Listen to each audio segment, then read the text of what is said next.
সবাইকে। আশা করি সবাই ভীষণ ভালো আছো। হলুদের গুঁড়োতে তোমাদের সবাইকে স্বাগত জানিয়ে শুরু করছি আমার আজকের রেসিপি। আজ বানাবো চাল দিয়ে চাল কুমড়ো। চাল কুমড়োর এই ভিন্ন ধরনের রান্নাটা একবার বাড়িতে ট্রাই করো। আমি হলপ করে বলতে পারি যারা চাল কুমড়ো খেতে পছন্দ করো না তারাও বাজারে গিয়ে চাল কুমড়োর খোঁজ করবে। তাহলে আজকের রেসিপি হলো চাল দিয়ে চাল কুমড়ো। তো আর কিছুই না, এখানে একটা মাঝারি সাইজের চাল কুমড়োকে আমি এইভাবে ডুমো করে কেটে নিয়েছি, আর তার সাথে দেব একটা আলু, সেটাকেও আমি এই ডুমো করে কেটে নিয়েছি। আর এর প্রধান উপকরণ হলো এই গোবিন্দভোগ চাল। এখানে আমি 1 কাপ গোবিন্দভোগ চাল নিয়ে নিয়েছি। এবার এই চাল কুমড়ো আর আলুকে আমি একটু গরম জলে ভাপিয়ে নেব যাতে রান্নাটা তাড়াতাড়ি হয়। আর এর মধ্যে দিয়ে দেব আমি 1 চামচ নুন, দিয়ে আমি সেদ্ধ করতে বসিয়ে দেব। এবার গোবিন্দভোগ চালকে আমি ভালো করে ধুয়ে একটা ছাঁকনির মধ্যে ঢেলে দিলাম যাতে জলটা ভালো মতো ঝরে যায়।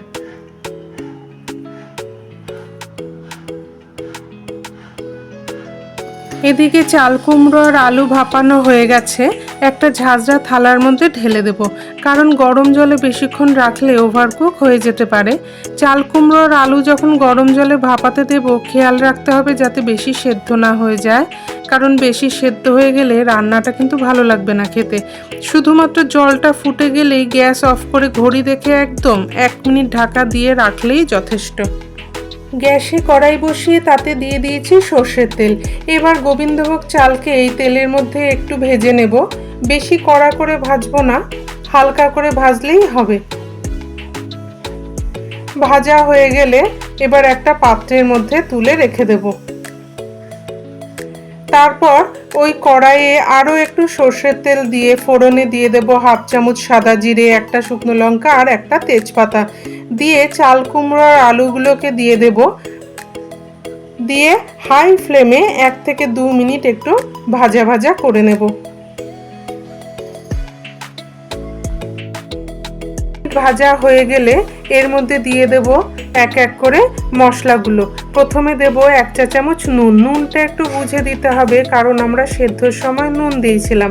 তারপরে দিয়ে দিলাম 1/2 চা চামচ হলুদ গুঁড়ো, 1 চা চামচ জিরের গুঁড়ো আর 1/2 চা চামচ কাশ্মীরি লঙ্কার গুঁড়ো।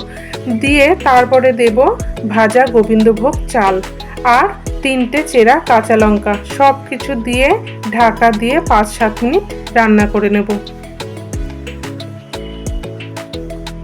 ঢাকা খোলার পর যখন দেখবে সব কিছু ভাজা ভাজা হয়ে গেছে আর সবজিও কিছুটা সেদ্ধ হতে বাকি আছে, তখন এর মধ্যে আমরা দিয়ে দেব পরিমাণ মতো জল, দিয়ে আবারও ঢাকা দিয়ে আমরা রান্না করে নেব।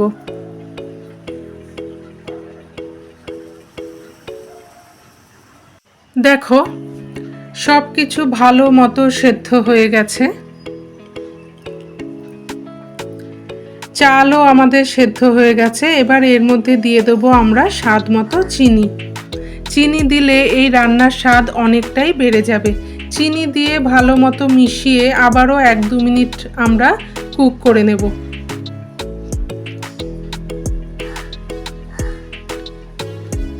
ব্যাস আমাদের রান্না প্রায় হয়ে গেছে। ফাইনালি দিয়ে দেবো 1 চামচ ঘি আর গরম মশলা, দিয়ে ভালো মতো সব কিছু মিশিয়ে ঢাকা দিয়ে স্ট্যান্ডিং টাইমে রেখে দিলেই তৈরি হয়ে যাবে আমাদের চাল দিয়ে চাল কুমড়ো। দেখলে তো কত ঝটপট আর কত সহজে রান্নাটা হয়ে গেল। রান্নাটা কেমন লাগলো আমাকে কমেন্টে জানিও।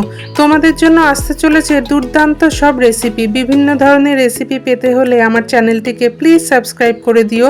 আজ তাহলে আসি, আবার আসবো পরের ভিডিও নিয়ে। ভালো থেকো, সাবধানে থেকো, টাটা।